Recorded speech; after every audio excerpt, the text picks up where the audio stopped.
Hey, welcome back everybody.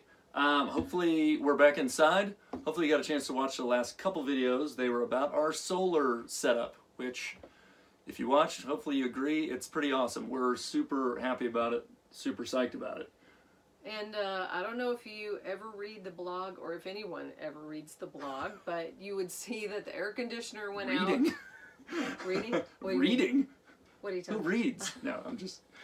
Oh, because nobody seems to be reading it. But anyway, we were suffocating yesterday because the air conditioner went out, and now I'm wearing a blanket. So, yeah, our weather's kind of all over the map right now. So yeah, we're set up with solar. It is awesome. Many thanks to Derek and Liam again. It's very, very nice. It's doing everything it should, but she mentioned our air conditioner went out. It actually went out even before we got the solar set up, and we kind of knew it, but it was actually hard to tell because our weather's been kind of funky. It got really hot in here several times, and we did turn the air on, and you know, it slowly maybe cooled down, and it was sort of hard to tell. I mean, it was obvious. It was sort of obvious it wasn't getting real cold, but at the same time, you're like, has it just gotten too hot? So we maybe, called Lightning Fast RV service. So yeah, we came out. They said $1,200, and then so we decided no. We kind of talked about it beforehand, and we had a threshold of really just a few $100s, just because it doesn't make sense to. We don't want to invest too much in this temporary space.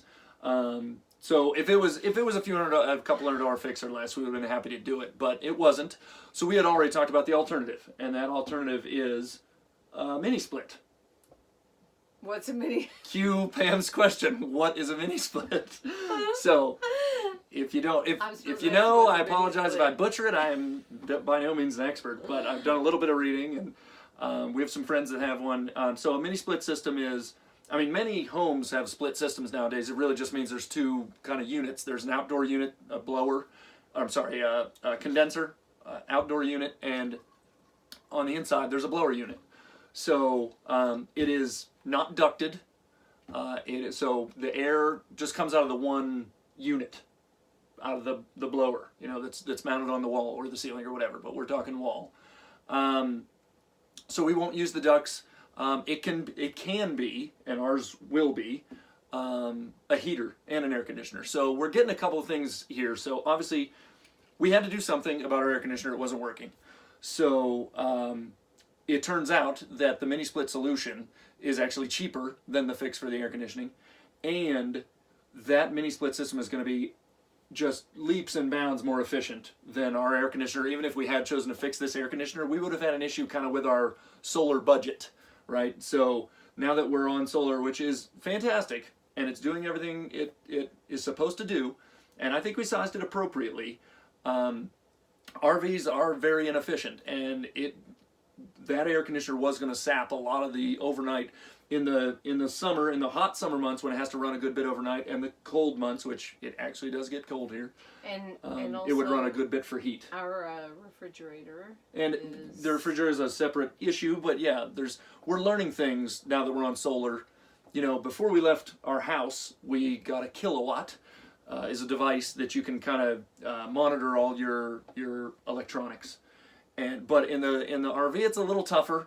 And some things, you know, the plug isn't all that accessible and things. So we didn't know exactly what everything in the RV was going to draw power-wise. So the AC, no-brainer, was broken, had to do something. So our solution is more efficient. It's going to be quieter. It's going to provide us heat and air, which today, any air conditioner, I'm pretty sure, any air conditioner in any RV only runs on electricity, not propane. If you know anything about RVs, a lot of stuff in RVs is built to run on propane as well, so that you can run without being plugged in to electricity. But the AC obviously was going to have to run on electric, but the heater will run on propane, or does run on propane. For us, we actually want to get away from that as much as possible, especially now that we're supplying our own electricity.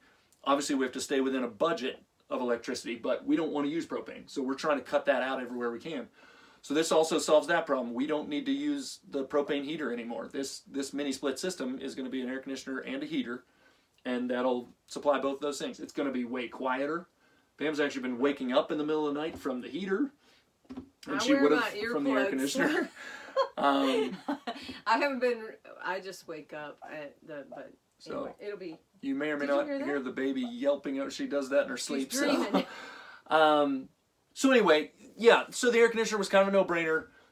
We're gonna do the mini split to solve that problem, but we've also learned that our refrigerator is horribly inefficient as well. So it's a big energy suck in the middle of the night. So it's taking a good bit of our energy. We're still okay, but it's using a lot. So we're looking into alternatives for that. Again, I don't know if newer RV fridges are more efficient, or if we have to maybe even go away from the RV fridge. Really, we could get just a small fridge and put it in that place if we find something that fits. What we would lose is, again, that ability to go propane, which we don't really want to do anyway. An RV fridge would run either on electricity or propane, so we would lose that. But just wanted to give you an update on some of the things that are going on.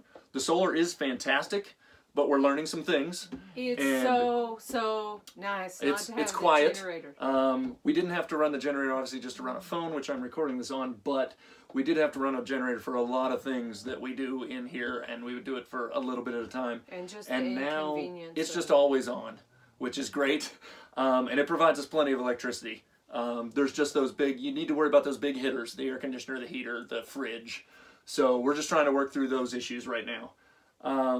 But solar's great, working well, but our next project is going to be, we've actually already got it on order. The mini split system is on the way, and we'll install that shortly. Again, Derek and Liam were a big help with the solar, and Derek has installed his own mini split system in his tiny house, so he's probably going to help us out there. So thanks in advance again.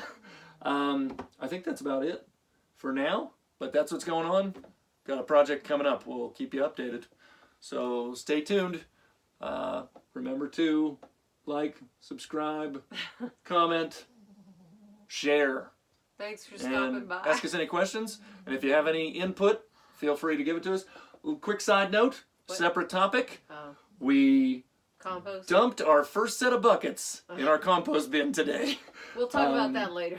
We can do another one, but the hardest part of that whole thing actually was breaking off pieces of the bale of straw. Oh, yeah. I've never worked on or near a farm. And the wind. I'm probably doing it wrong, but that was the hardest part. Crazy. But after we got some straw broken off of our bale of straw, it actually went really easy. The cleanup of the buckets was really easy. It was, I would say, very successful. But it's awesome. We'll update you on that as well. But that happened today. It was a big day. All right. Talk to you next time. Bye-bye.